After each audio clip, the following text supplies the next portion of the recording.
Hearing more about that, and unless they're protecting the image of Eastern Market. Yeah, I mean, there's also a mental health facility right there, that people are getting, they get services from as well. So I don't know.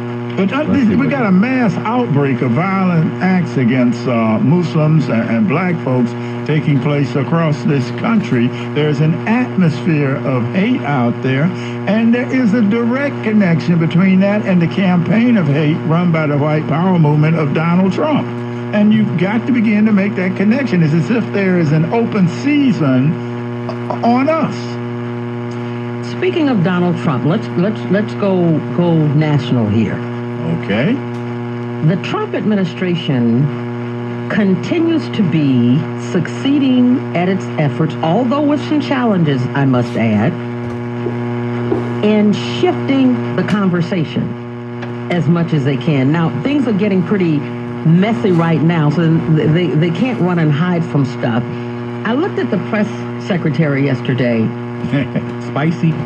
One of the things Donald Trump has done that he's been more successful, I think, at than I've seen other politicians be successful at, and that is all of his people being on message. All of them. Oh, yeah, on message or you're gone. Nobody deviates at all. I don't care how bizarre it is. I don't care how false the statements are. They're all on message. And they are. And understand this, Mildred.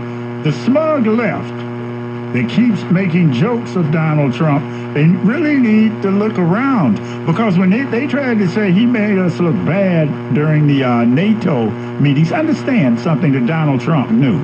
Donald Trump knew that it was the United States of America that rescued the non-fighting French during both World Wars I and II, when France had been overrun. It was the United States of America that rescued England when Germany was launching those V missiles there hour after hour.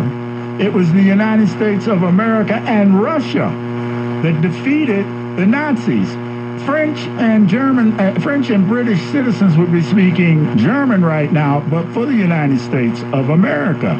So this whole thing with Russia and the United States is really, in terms of history, nothing new. We went through a so-called Cold War period, but understand that borders to gangsters like Trump and Putin, and understand, we're talking about straight-up gangsterdom, OG action here. You really have to understand what's going down, where borders are almost irrelevant in terms of how dollars and rubles and whatnot interact and work together. So when Trump did what he did over there with NATO, with his attitude, pushing aside the Montenegro prime minister, pulling his jacket down, I'm telling you, Trump's base loved it. There are people in Europe that loved it. All I'm saying is these are different times, these are new times, and the left is going to have to do something other than ridicule and be smug.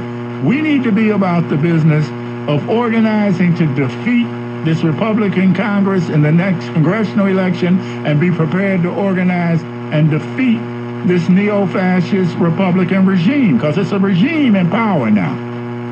Yeah, it's also interesting that the discussion about the Paris Accords and pulling out and stuff like that is centered around the politics of it all. I mean, no one, first of all, you can't just get out of the accord. It takes 4 years. Yeah. You just can't flip a switch and you're out of it. But all of the details and stuff